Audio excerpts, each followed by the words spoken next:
Hello guys, welcome to TPW Talking Pro Wrestling, and it is time now for the AEW Dynamite predictions.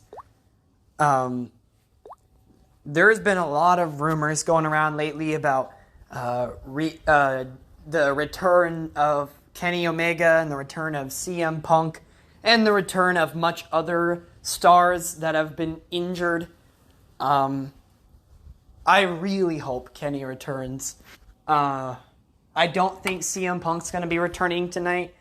I do think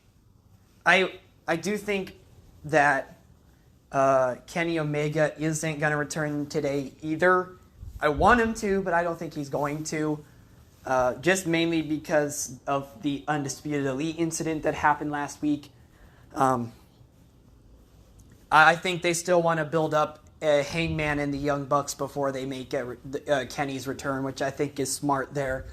There needs to be a good moment for when Kenny returns. I hope this happens before All Out. And if it doesn't happen before All Out, let's hope it happens at All Out. But if it doesn't happen at All Out either, that's okay with me. I really do miss Kenny, though. And it sounds like CM Punk will be a part of All Out, so he's probably going to return before All Out. But this is all speculation. Let's actually get to the predictions now. First of all, the AEW TBS title match is here. Jade Cargill the champion looks to take on Madison Rayne. Madison Rayne, of course, had her matchup on AEW Rampage. She has been signed to a contract by AEW to be a coach and to help the younger talent out, which I think is a great way to put the women's division higher than it is. I said it before and I will say it again. Madison Rayne, in the role that she has been signed to, will be made great wonders for the women's division, assuming that the women's division actually gets booked better. There are still a lot of young women in the AEW women's division, and with Madison Rayne being there, I think she could help out a lot of those younger women out there who are still trying to figure out what to do exactly. And trying to figure out their personas and everything else like that.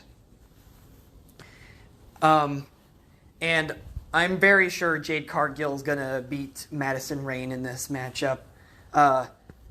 Madison Rayne is here to help out the younger talent. She's not helping herself out. That's not what she's here for. And plus, I just don't think Madison Rayne will be the one to dethrone Jade Cargill. And everyone else has been saying it, but I'm going to say it too. It's most likely going to be Chris Statlander whenever that time comes.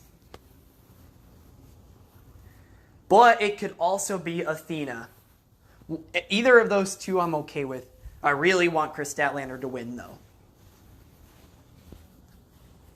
But my prediction here, Jade Cargill beats Madison Rayne. And then we have a Texas Tornado match as La Facción Ingobernables, also Andrade, El Idolo, and Rush looks to take on the Lucha Brothers. This is a Texas Tornado match. Basically what this means is that there is no tag. Both of these teams will be in the ring at the exact same time. One pinfall only gives the win. And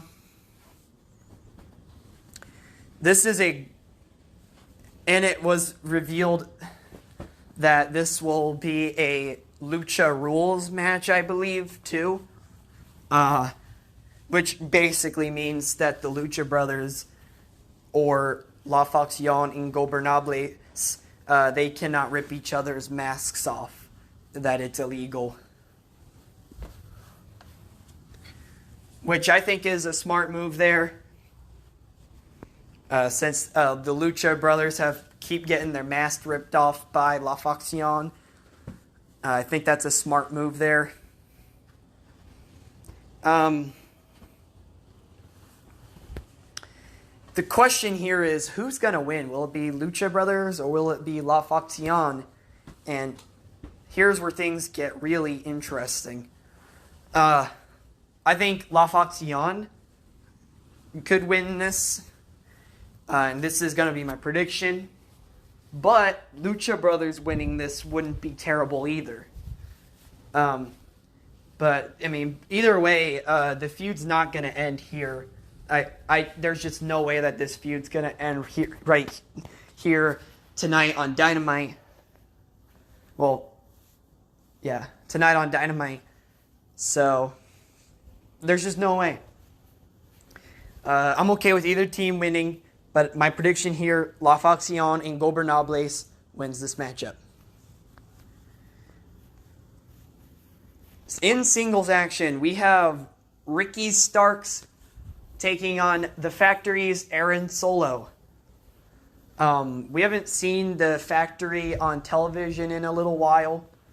So it's good to see that the Factory is going to be on Dynamite. They're taking on Ricky Starks, a newly made babyface Ricky Starks as well. So this is interesting. I think Ricky Starks gets the victory here, although I do think Aaron Solo should get some sort of victory at some point. So yeah, I just think Aaron Solo works a lot, and he loses a lot, which I feel bad for him. I feel bad for the Factory because ever since their feud with Cody Rhodes happened, they've kind of become an afterthought, which is sad to see. The Factory had something going, but then it all just died away after Cody Rhodes disappeared.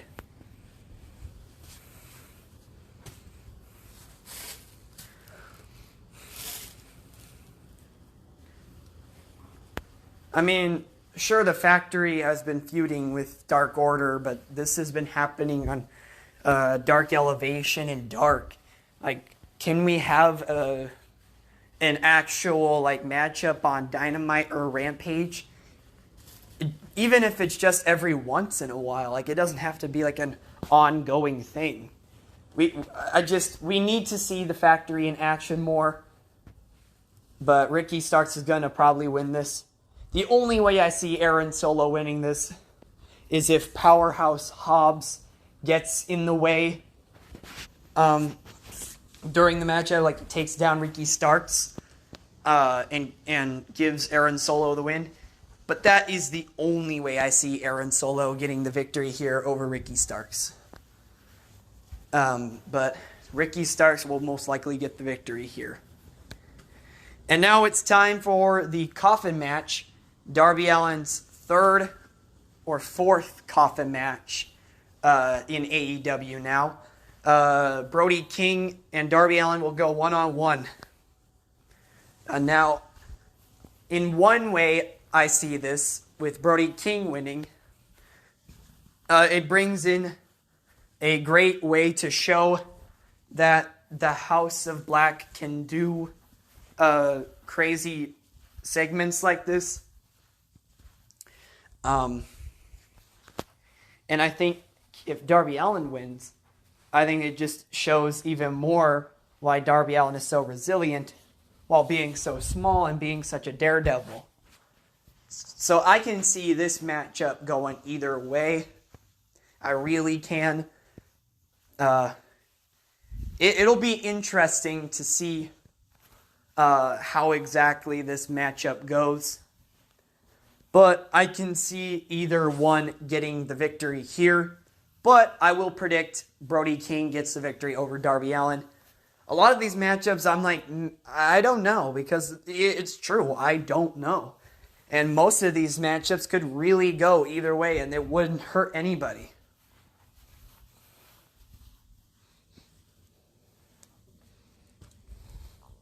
And finally, we have the AEW Interim World Championship match.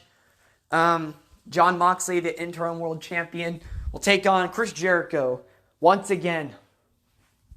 But this time, Jon Moxley is the champion instead of Chris Jericho.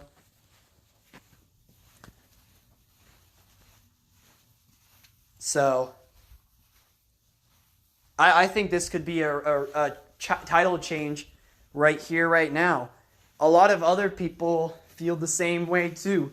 But then there's a whole other side that believes Jon Moxley will be the one to take on CM Punk for the unification match whenever that happens. Which a lot of people say is happening at All Out. But I think Jericho winning this could be a great way to make an upset. And I think Chris Jericho should be the one to defeat Jon Moxley. Jericho is at a high tide here in momentum. I mean, I know Jon Moxley is too, but Jericho is seriously high up there. And I don't think Jon Moxley should be the one to win this. And previous matchup, Jericho was the champion and nobody thought Jon Moxley was going to beat him. But look what happened. He did.